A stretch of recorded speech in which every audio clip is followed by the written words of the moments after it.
எடுத்துக்காட்டு 9.36 என்ன கொடுத்திருக்காங்க? integral 0 to pi by 2 dx by 4 sin square x plus 5 cos square x என்ன சொல்லிருக்காங்க? தொகையிட சொல்லிருக்காங்க. தொகையிட்டு மதிப்பு கண்டுபிடிக்க சொல்லிருக்காங்க இல்லைங்களா?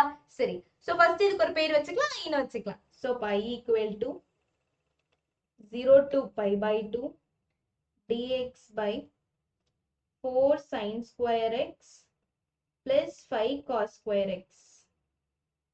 புரிஞ்சுதா? சரி, இப்போ என்ன பண்ண போறோம் அப்படின்னா பகுதியை cos square x ஆல பெருக்கி cos square x ஆல வகுக்கணும். பகுதி என்ன பண்ணுங்க? cos square x ஆல பெருக்கி cos square x ஆல வகுக்கணும். சோ அப்போ பகுதியை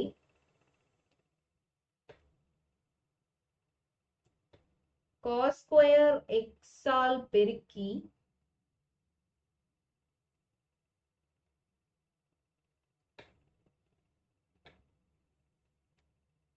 மற்றும் வகுக்க கிடைப்பது. பெருக்கி வகுத்தோன்னா என்ன கிடைக்கும்? 0 to pi by 2 dx by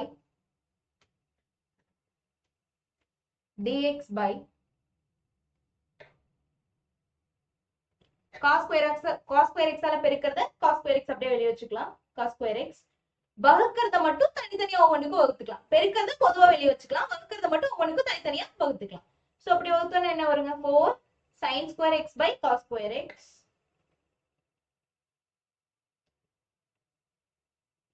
அடுத்தது பாத்தீங்க அப்படின்னா plus 5 cos square x by cos square x வரும் இல்லையா? So plus 5 cos square x by cos square x வருங்களா? சரி, இப்போ cos square x cancel ஆகி 1 ஆயிடும்.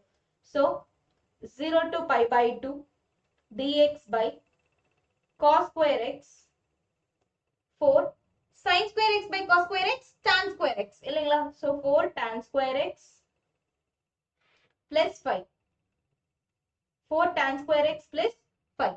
ஒரு விஷயம் நோட் பண்ணிக்கோங்க. So 1 by cos square x எப்படி எழுதிக்கலாம்? 1 by cos square x secant square x ன்னு எழுதிக்கலாங்களா? சோ secant square x ன்னு எழுதிக்கலாம். 0 to pi by 2 secant square x dx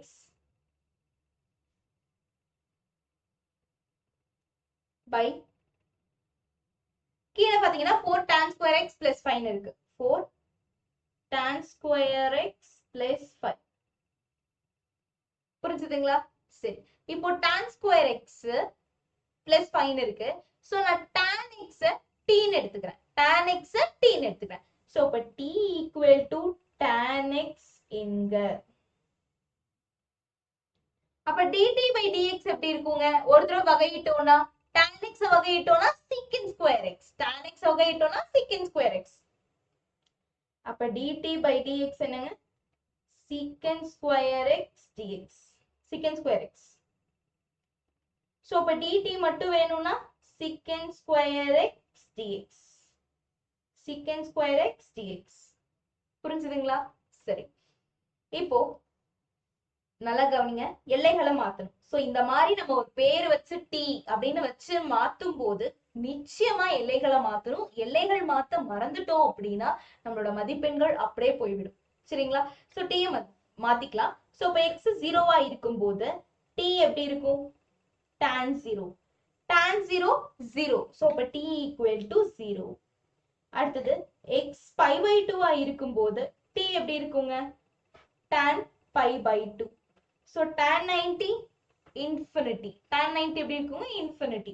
So அப்ப t equal to infinity. இப்ப 0 to infinity எடுத்துக்க போறோம். secant square x dx எப்படி எழுதிக்கலாம்? dt ன்னு எழுதிக்கலாம். by 4 tan square x. tan x t. அப்ப tan square x னா t square. So 4t square plus 5. இல்லைங்களா? ஓகே. சோ இப்போ என்ன பண்ண போறோம் அப்படின்னா நமக்கு இந்த t ஸ்கொயரோட கெழு 1 தான் இருக்கணும். சோ அப்ப 1/4 பொதுவா வெளியே எடுத்துடலாமா? ஸோ இப்போ 1/4 எடுத்துட்டோம்னா integral 0 to infinity dt by t square plus 5/4 வந்துடும் இல்லைங்களா? சரி 5/4 எப்படி எழுதிக்கலாம்? √5/2 தி ஹோல் ஸ்கொயர்னு எழுதிக்கலாம் இல்லையா? சரி அப்போ 1/4 integral 0 to infinity dt by t square plus √5/2 the whole square. இப்போ நான் உங்களுக்கு சில அடிப்படை சூத்திரங்கள் அப்படிங்கறதுல தொகையீட்டுக்கு போறதுக்கு முன்னாடி சோ ஒரு அடிப்படை சூத்திரங்கள்னு ஒரு வீடியோ போட்டிருப்போம். சோ அந்த வீடியோல பாத்தீங்க அப்படின்னா சோ ஒவ்வொரு சூத்திரங்களையும் ரொம்ப தெளிவா சொல்லியிருப்பேன். சோ அதுல பாத்தீங்க அப்படின்னா வகை 1 வகை 2 வகை 3ன்னு சொல்லியிருப்பேன். சோ இதுல வகை 1ல மூன்றாவது சூத்திரம் பாத்தீங்கன்னா 1/a² + x² இல்ல 1/x² + a² 1/a tan inverse of x/a ன்னு எழுதிக்கலாம் அப்படிங்கிற மாதிரி ஒன்று சொல்லியிருப்போம். சோ அந்த சூத்திரம் இந்த இடத்துல பயன்படுது சரிங்களா? சோ பாருங்களேன் 1/a² + x², 1/x² + a², 1/x² + a² வடிவத்துல இருக்கா? சோ இது x² எடுத்துக்கலாம், இது a² எடுத்துக்கலாம். அந்த வடிவத்துல இருக்குங்களா? சோ அந்த சூத்திரம் என்னன்னா integral 1/x² + a² dx இல்ல a² + x² எப்படி வேணா எடுத்துக்கலாம். dx = 1/a tan inverse of x/a. புரிஞ்சுதுங்களா? சரி இப்போ 1/4 into 1/a ஏங்கிறது என்னங்க இந்த இடத்துல √5/2. சோ இப்போ 1/√5/2 tan inverse of x/a. x என்ன? t. சோ இப்போ t/a என்னங்க? √5/2. சோ 0 to infinity எல்லைகள் என்ன? 0 to infinity. சோ இப்போ 0 to infinity. புரிஞ்சுதுங்களா? சோ கீழ்ப்பகுதிக்கும் கீழ்ப்பகுதி மேல் பகுதிக்கு போயிடும், கீழ்ப்பகுதிக்கும் கீழ்ப்பகுதி மேல் பகுதிக்கு போயிடும். சோ அப்ப எப்படி இருக்கும்? 1/4 2/√5 tan inverse of 2t/√5 0 to infinity. இப்போ மேல் எல்லையும் கீழ் எல்லையும் போட்டுடலாமா? சோ மேல் எல்லை மைனஸ் கீழ் எல்லை. So 1/4 which is equal 1/4. So மேல் எல்லை போடும்போது t க்கு பதிலா infinity போடணும். சோ அப்ப 2/√5 tan inverse of 2t. t க்கு பதிலா மேல infinity. சோ அப்ப 2 into infinity by √5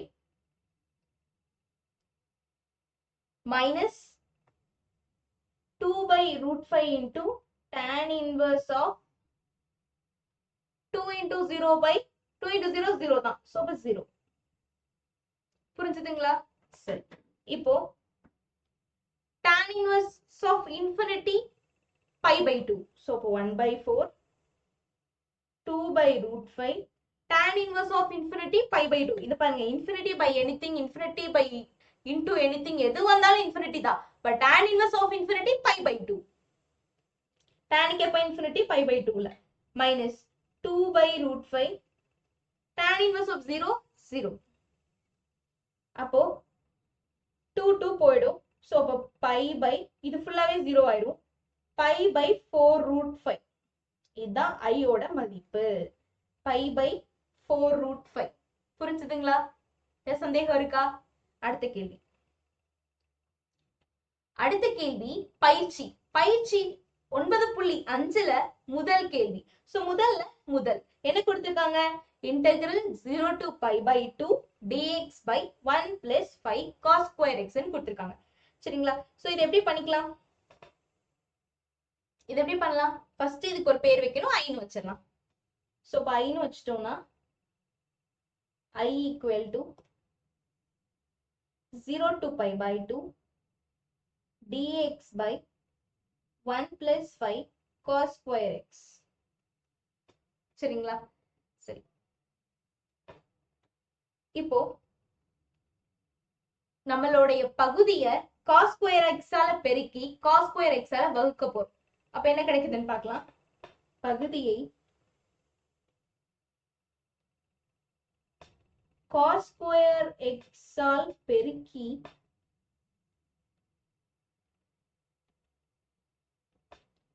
வகுக்க கிடைப்பது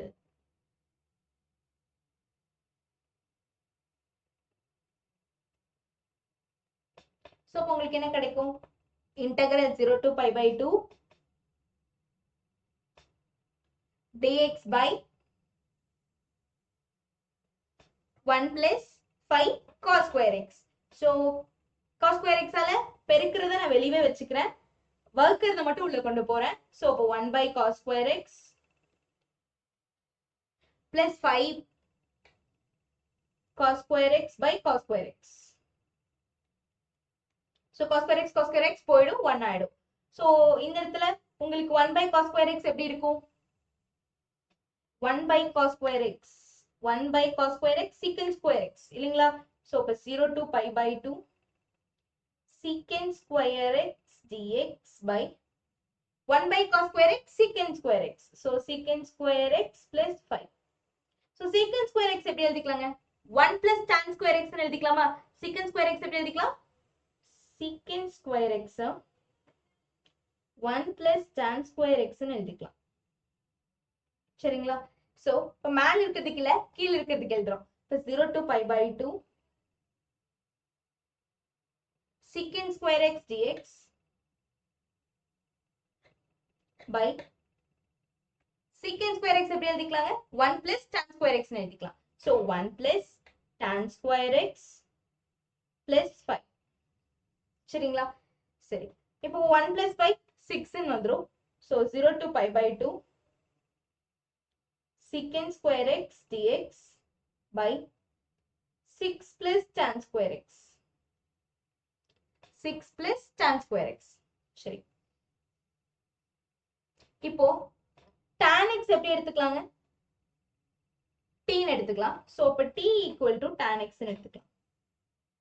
அப்போ tan x வகையிட்டோம்னா dt by dx எப்படி இருக்குங்க? dt by dx அப்படிங்கிறது secant square x. dt by dx ங்கிறது secant square x. tan x x பொறுத்து வகையிட்டோம்னா secant square x. சோ அப்ப dt equal to secant square x dx. dt equal to secant square x dx. புரிஞ்சுதுங்களா? சரி, இப்போ dt நமக்கு என்னன்னு தெரிஞ்சிருச்சு, secant square x dx. Okay, இப்போ இந்த secant square x dx பதிலா dt போட்டுடலாமா? ஓகே, சோ இப்படி t க்கு மாத்தும் போது நான் கண்டிப்பா எதை மாத்த சொல்லிருக்கேன்? எல்லைகள் மாத்த சொல்லிருக்கேன். சோ இப்போ எல்லைகள் இங்க என்னங்க? x 0.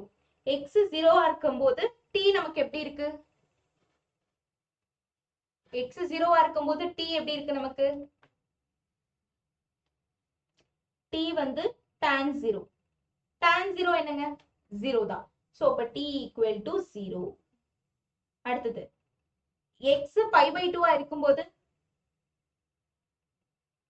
t வந்து tan pi by 2. tan pi by 2 infinity. So அப்ப t equal to infinity. புரிஞ்சுதுங்களா? சரி, இப்ப t என்னன்னு தெரிஞ்சிருச்சா? ஓகே, இப்ப இந்த எல்லைகளை பயன்படுத்திடலாங்களா? எல்லைகளை மாத்திக்கலாம். சோ எல்லைகளை மாத்தும் போது உங்களுக்கு என்ன கிடைக்கும்? 0 to infinity 0 to infinity secant square x dx க்கு பதிலா dt ன்னு போட்டுக்கலாம். So dt by 6 plus tan square x. tan x t ன்னு வச்சுக்கோ. அப்ப tan square x னா t square. So 6 plus t square. இப்போ 6 எப்படி எடுத்துக்கலாங்க? root 60 whole square எடுத்துக்கலாமா? So plus t square. 6 எப்படி எடுத்துக்கலாம்? root 60 whole square எடுத்துக்கலாம். So இதே இடத்துல தான் சில அடிப்படை சூத்திரங்கள்ல நான் சொல்லியிருக்கேன். 1 by a square plus x square என்ன சொல்லியிருக்கேன்? 1 by tan inverse of x by a ன்னு சொல்லியிருக்கேன். அதே சூத்திரம் தான். So integral 1 by a square plus x square dx என்ன சொல்லியிருக்கேன்?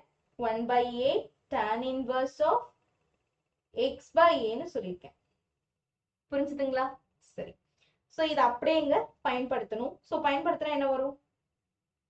1 by இதுல ஏங்கிறது இதுதான், root 6 தான் a. so 1 by root 6 tan inverse of x by a.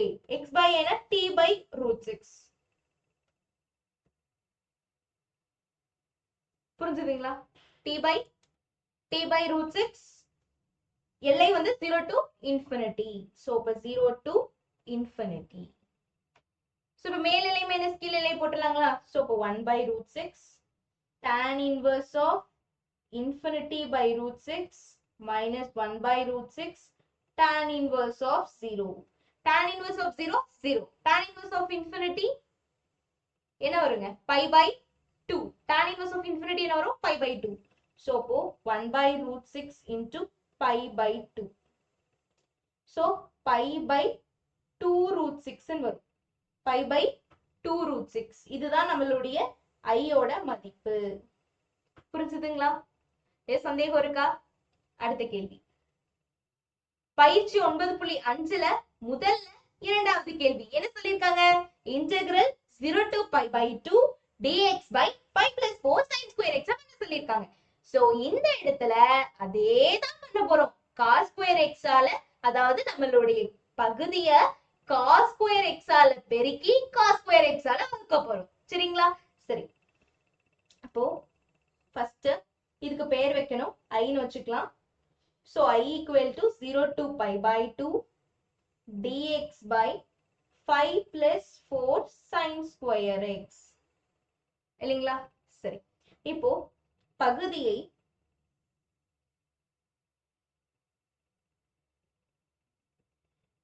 cos square x all பெருக்கி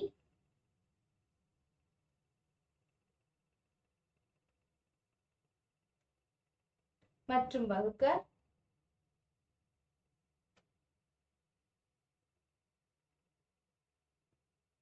கிடைப்பது. புரிஞ்சுதுங்களா? பெருக்கி வகுக்க கிடைக்கிறது. சோ என்ன கிடைக்கும்? I equal to 0 to pi by 2. So dx மேல எதுவும் பண்றதில்ல, பகுதியை தான் பண்றோம். தொகுதி எதுவும் பண்றதில்ல. So இப்போ 5 cos square x ஆல பெருக்கணும். So cos square x ஆல பெருக்கிட்டு cos square x ஆல வகுக்கணும். So 5 by cos square x plus 4 sin square x by cos square x. புரிஞ்சுதுங்களா? சரி. இப்போ 1 by cos square x எப்படி எழுதிக்கலாம்? secant square x ன்னு எழுதிக்கலாம். 1 by cos square x secant square x. So 0 to pi by 2 secant square x dx by 5. 1 by cos square x secant square x ங்களா? So secant square x plus 4 tan square x. எழுதிக்கலாங்களா? சரி. இப்போ இந்த tan x என்ன பண்றோம் அப்படின்னா, இல்லனா இப்படி வச்சுக்கோங்க, secant square x 1 plus tan square x ன்னு எழுதிக்கலாமா? secant square x எப்படி எழுதிக்கலாம்? 1 plus tan square x. secant square x 1 plus tan square x ன்னு எழுதிக்கலாம். புரிஞ்சுதுங்களா? சரி. அப்ப எப்படி எழுதிக்கலாம்? integral 0 to pi by 2 secant square x dx by 5 secant square x. secant square x 1 plus tan square x ன்னு எழுதிக்கலாம். secant square x 1 plus tan square x ன்னு எழுதிக்கலாம் plus 4 tan square x. புரிஞ்சுதுங்களா? சரி. இப்போ 0 to pi by 2 secant square x dx by 5 plus 5 tan square x plus 4 tan square x ன்னு வந்துரும். இல்லைங்களா? 5 plus 5 tan square x plus 4 tan square x. So 5 tan square x plus 4 tan square x 9 tan square x. So 0 to pi by 2 secant square x dx by 5 plus 9 tan square x. புரிஞ்சுதுங்களா? சரி. இப்போ tங்கிறது tan x ன்னு எடுத்துக்கலாமா? வாங்க. So இப்போ t equal to tan x இங்க. அப்ப dt by dx எப்படி இருக்குங்க? secant square x. So dt by dx எப்படி இருக்கும்? secant square x. அப்ப dt மட்டும் எப்படி இருக்கும்? secant square x dx. So பகுதியில் இருக்க cx அங்க போய் பெருக்கலுக்கு போயிடும். So இப்ப secant square x dx. secant square x dx. புரிஞ்சுதுங்களா? ஓகேவா?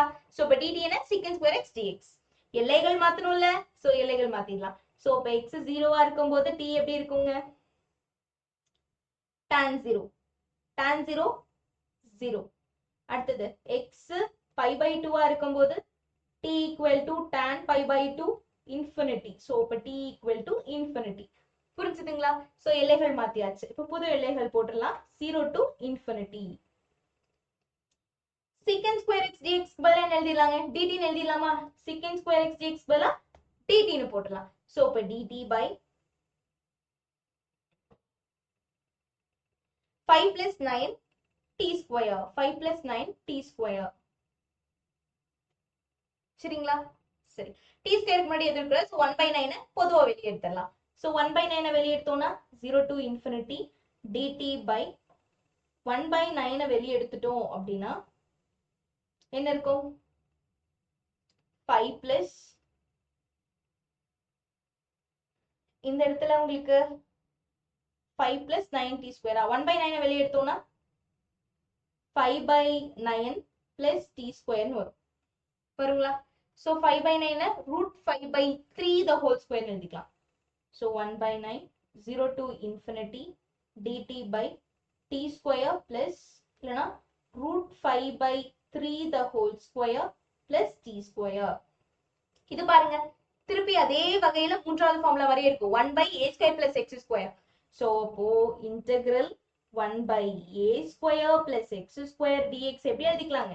1 by a tan inverse of x by a ன்னு எழுதிக்கலாம். So இதே மாதிரி இந்த இத எழுதிக்கலாங்களா? So அப்ப என்ன வரும்? 1 by 9 into 1 by 9 into 1 by a. ஏங்கிற இடத்துல root 5 by 3 இருக்கு. So அப்போ 1 by root 5 by 3 tan inverse of x. xங்கிற இடத்துல இந்த இடத்துல என்ன இருக்குங்க? t இருக்கு. So அப்ப t by ஏங்கிற இடத்துல என்ன இருக்கு? root 5 by 3. எல்லைகள் 0 ல இருந்து infinity. புரிஞ்சுதுங்களா? சரி. அப்போ 1 by 9 into கீழ்பகுதிக்கும் கீழ்பகுதி மேற்பகுதிக்கு போயிடும் இல்லைங்களா? சரி. அப்ப 3 by root 5 அதாவது பகுதியோட பகுதி தொகுதிக்கு போயிடும். இன்னும் தெளிவா சொல்லணும்னா பகுதியோட பகுதி தொகுதிக்கு போயிடும். So அப்ப 3 by root 5 tan inverse of 3t by root 5 0 to infinity. இப்ப மேல்நிலை மைனஸ் கீழ்நிலை போடலாம். So மேல்நிலை போடும்போது என்ன வருங்க? 1 by 9 பொதுவா இருக்கட்டும். மேல்நிலை போடும்போது 3 by root 5 tan inverse of 3 into infinity by root 5 minus கீழ்நிலை 3 by root 5 tan inverse of 3 into 0 by root 5. புரிஞ்சுங்களா? சரி. அப்போ 1 by 9 into 3 by root 5 tan inverse of infinity. Infinity by anything infinity தான். infinity ஆல எதா பெருக்கினாலும் infinity ஆல எதை வகுத்தாலும் infinity தான். புரிஞ்சுதுங்களா? So அப்ப tan inverse of infinity minus 3 by root 5 into tan inverse of 0 0 0. So அப்ப 1 by 9 into 3 by root 5 tan inverse of infinity. tan க்கு எப்போ infinity? pi by 2 ல தான் infinity. So அப்ப pi by 2. So அப்ப உங்களுக்கு என்ன கிடைக்கும்? 3 1 time 3 3s are 9 3 2s are 6. So pi by 6 root 5. என்ன கிடைக்குதுங்க? pi by 6 root 5 ன்னு கிடைக்குது. So இதுதான் எதோட வேல்யூங்க? I ஓட மதிப்பு. So pi னுடைய மதிப்பு pi by 6 root 5. புரிஞ்சுதுங்களா? சரி. So இதோட இந்த பயிற்சியும் முடிஞ்சது. So பயிற்சி 6.5 வெற்றிகரமா முடிஞ்சது. So இந்த பயிற்சி ஃபுல்லா நீங்க தரவா பாத்துடணும். So அடுத்த பயிற்சி உங்களுக்கு தொடர்ந்தே வந்துட்டு இருக்கும். So அதுக்குள்ள இந்த பயிற்சியை தரவா பார்த்து முடிச்சிருங்க. சரியா? ஓகே.